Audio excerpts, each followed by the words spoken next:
Bonsoir tout le monde. Alors, ça va plutôt être bref, mais c'est pour dire pourquoi on vous a invité. Dans un premier temps, il y a ceux qui sont les premiers sur la liste. Ça fait à peu près un mois qu'on a le carnet de santé de l'Église de Saint-Nom de Jésus. Et puis là, on s'est dit, c'est de l'information à communiquer. Donc, la première raison de cette rencontre, c'est l'information. Ce n'est pas de demander quoi que ce soit à qui que ce soit, c'est simplement d'informer. En informant les personnes les plus immédiatement concernées, qui sont les marguilliers et l'équipe pastorale de la paroisse qui représente la paroisse, puis aussi les élus municipaux, provinciaux, fédéraux qui représentent la société, les gens motivés par le souci d'héritage, qui sont également ici. Il y avait été, est-ce que Orgue et Couleur, Orgue et Couleur, merci pour votre présence. Et il y avait aussi la question de la société historique. Oh, bonjour, monsieur. Alors, société d'histoire, qu'on trouvait qui était concernée. Donc, l'idée, c'était sur invitation pour un noyau de personnes concernées, pour avoir l'information, de sorte que vous entendez parler par ailleurs, bien, vous saurez de quoi il s'agit. Alors, donc, nous sommes ici dans un sous-sol d'église, très Saint-Nom de Jésus. Et une église, ça n'existe pas pour soi-même. Ce n'est pas un bâtiment qui existe pour rien, pour exister. Ça existe pour une communauté. Une communauté de chrétiennes, une communauté de foi lorsqu'il s'agit de l'Église très Saint-Nom de Jésus, mais une communauté dans le sens non seulement de se rassembler pour la prière, ce qui est déjà beaucoup, d'offrir cet espace aux gens pour prendre le temps de prier, mais aussi un espace communautaire. Et la paroisse très Saint-Nom de Jésus, comme d'autres paroisses, a une histoire de lien avec la société, de lien avec le milieu, de lien communautaire. Donc, c'est cette dimension communautaire dans une tradition de paroisse est très, très importante.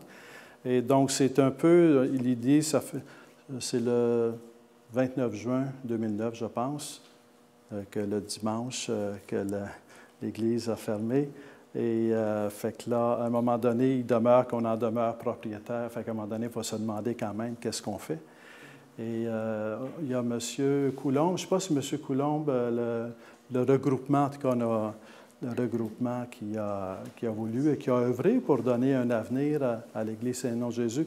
Dans un certain sens, je pense que si on est ici, c'est beaucoup grâce à eux parce qu'ils ils ont beaucoup travaillé, ils se sont beaucoup battus pour mettre en œuvre ce lien entre l'Église et la société, et la communauté, et le quartier Maisonneuve, comme quelque chose qui fait partie du quartier.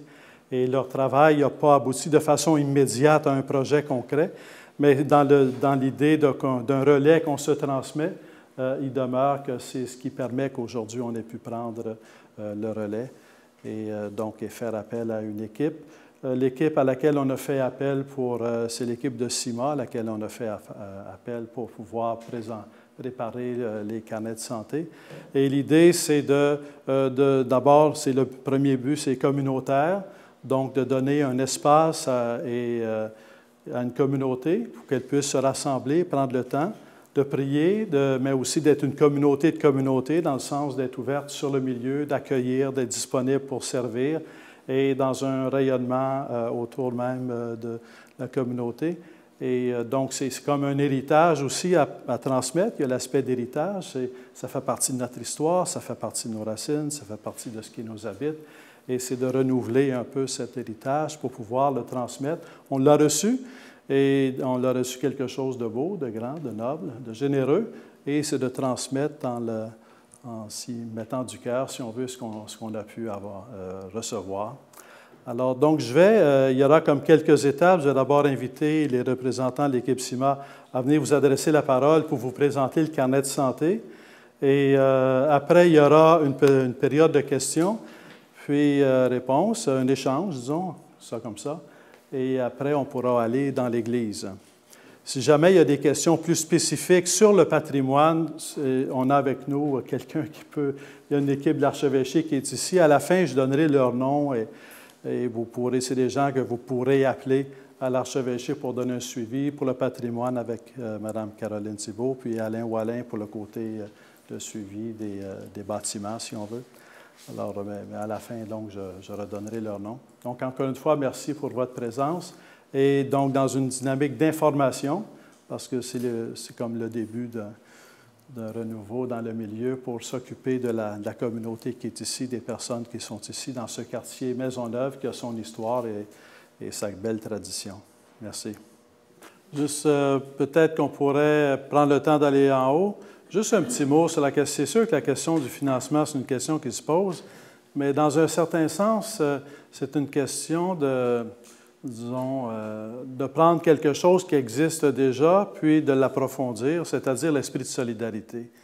Dans la tradition de nos paroisses au Québec, pour ne pas parler de faire l'histoire du monde, mais au Québec, c'est qu'on s'attend à une certaine autonomie de la paroisse, c'est qu'elle soit autonome, qu'elle soit autosuffisante. Dans des contextes, ça va très bien, mais il peut arriver à un moment donné qu'on soit dans un milieu plus défavorisé, qu'on traverse une époque plus défavorisée. Fait que là, la question devient, est-ce que, parce qu'une paroisse est dans une période de pauvreté, est-ce que ça veut dire qu'il faut qu'elle disparaisse, ou que la communauté ferme, ou que tout soit fermé? Alors, donc, c'est pour ça qu'il y a une question de solidarité. Il y a déjà au niveau diocésain un fonds de solidarité interparoissiale. Et dans un certain sens, ce qu'on veut mettre en place, c'est de demander aux gens de contribuer à ce fonds de solidarité interparoissiale qui va aller pour les infrastructures. Parce que tout ce qui est pastoral, là, déjà, disons, la collecte diocésaine, les dîmes, les quêtes, ça, c'est pour la pastorale, l'organisation de la vie du diocèse.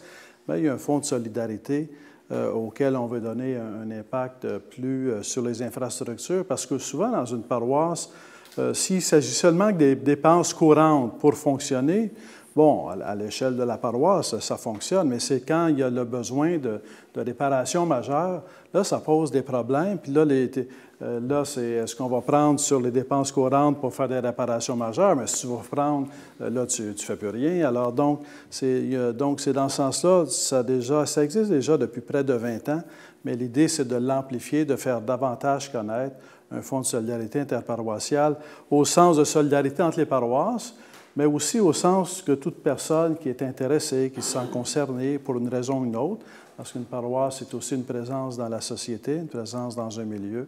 Donc, les gens qui veulent y contribuer, on va appeler à cette solidarité. On a confiance en cette solidarité parce que souvent, pour qu'elle se mette en œuvre, les gens, ce dont ils ont besoin, c'est d'informations.